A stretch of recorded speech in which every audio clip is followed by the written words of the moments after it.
साथियों नमस्कार।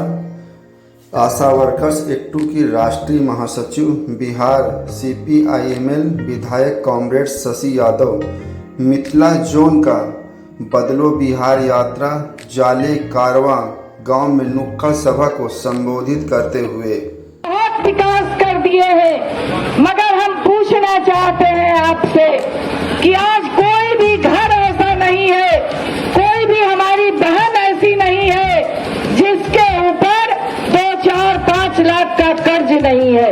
सारे लोग समूह से जुड़े हुए हैं, सारे लोग माइक्रो फाइनेंस कंपनी से जुड़े हुए हैं और वो माइक्रो फाइनेंस कंपनी वाले 30% सूद लेता है कि नहीं, है ना?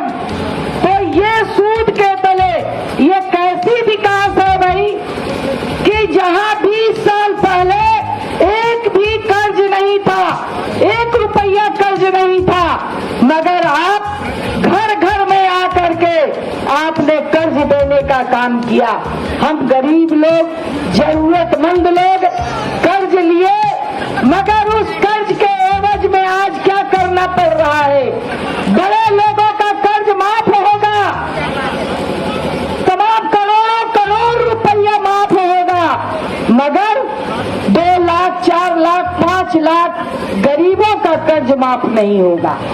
ये हम लोगों ने मांग की कि जो गरीबों का कर्ज है, गरीबों को जो 5 लाख रुपया, 10 लाख रुपया जो कर्ज है, वो कर्ज आप माफ कर दीजिए, मगर नीतीश कुमार ने यह काम नहीं किया है। तो इस सवाल को लेकर के हम तमाम लोग गांव-गांव में अभियान चला रहे हैं कि नीतीश कुमार जी आपको ये माफ करना होगा, नहीं तो इस बार हमारी बहनें जिन्होंने कल आपको गद्दी पर बिठाया था और कल आने वाले चुनाव में वो गद्दी से उठा करके आपको फेंकने का काम करेगी, इस बात का ऐलान महिलाओं ने किया है। आप देख रहे होंगे, क्योंकि आज सबके हाथ में मोबाइल है, कि किस तरह से नीतीश की सभा में हमारी स्कीम वर्कर बहनें जाकर के सवाल पूछ रही हैं, मंगल पांडे का गट्टा पकड़ करके सवाल पूछ रही है कि तुमने जो वादा किया है उसको निभाओ। मोदी की सभा में चाहे वो रसोईया बहनें हो, आंगनबाड़ी हो, आशा हो या ग्रामीण महिलाएं हैं, वो तमाम महिलाएं मोदी को ललकार रही है कि आपने हमारे लिए कुछ नहीं किया और इस बार आपको हम किसी भी कीमत पर वोट नहीं देंगे। तो ये हमारी बहनों की जो ताकत है और बहनों का जो तेवर है, उस तेवर को यह यात्रा सलाम करता है।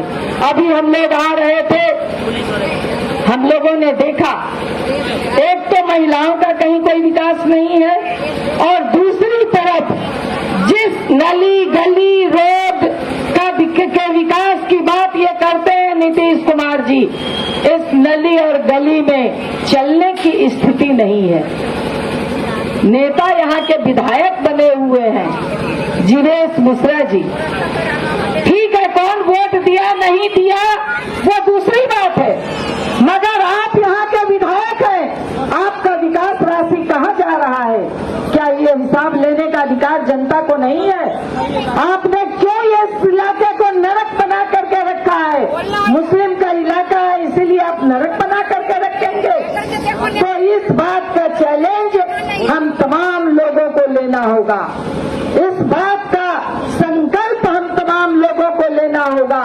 और रास्ते में हमारी बहनों ने, पुरुषों ने तो गाड़ी नहीं रुकवाया, मगर हमारी बहनों ने गाड़ी रुकवाई और कहा कि ये किस बात का यात्रा आप लोग निकाल रहे हैं, किस बात का ये काफिला चल रहा है।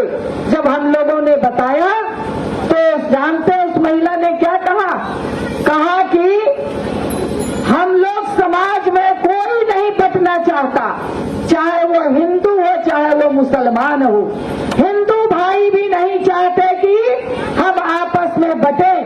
ये लड़वाने का काम करती है सरकार, चाहे वो मोदी सरकार हो चाहे नीतीश की सरकार हो। हम लोग इस चाल को पहचानते हैं क्योंकि हम समाज में अमन और चैन से रहना चाहते हैं। हमारे हिंदू भाई भी नहीं चाहते कि आपस में हम लोग लड़ें। ये बहुत बड़ी बात है और सचमुच में ये सच्चाई है कि नहीं।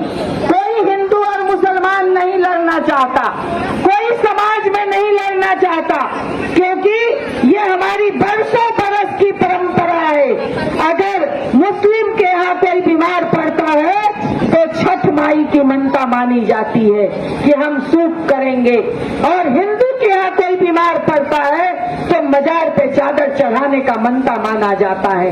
ये हमारे यहाँ की सांस्कृतिक परंपरा है और इस परंपरा को ये लोग खत्म करना चाहते हैं, खंडित करना चाहते हैं। मगर ये जो हमारी हिंदू मुस्लिम की गंगा जमनी तहजीब है, ये जो संस्कृति है, ये इतनी मजबूत है कि कोई भी सांप्रदायिक ताकत, कोई भी जीवेश मिश्रा जैसा आदमी आकर के हमारे समाज को विभाजित नहीं कर सकता है। यह बात इस बात का ये इलाका भी इस बात का को बोल रहा है, क्योंकि रमौल जैसी घटना होती है और आपने देखा, मैं भी उस घटना में आई थी, और वो संस्कृति को बहुत कोशिश कर रहे हैं मगर वो खंडित नहीं कर पा रहे हैं। और जो हमारी बहनों पे, हमारी बेटियों पे लगातार हमले हो रहे हैं।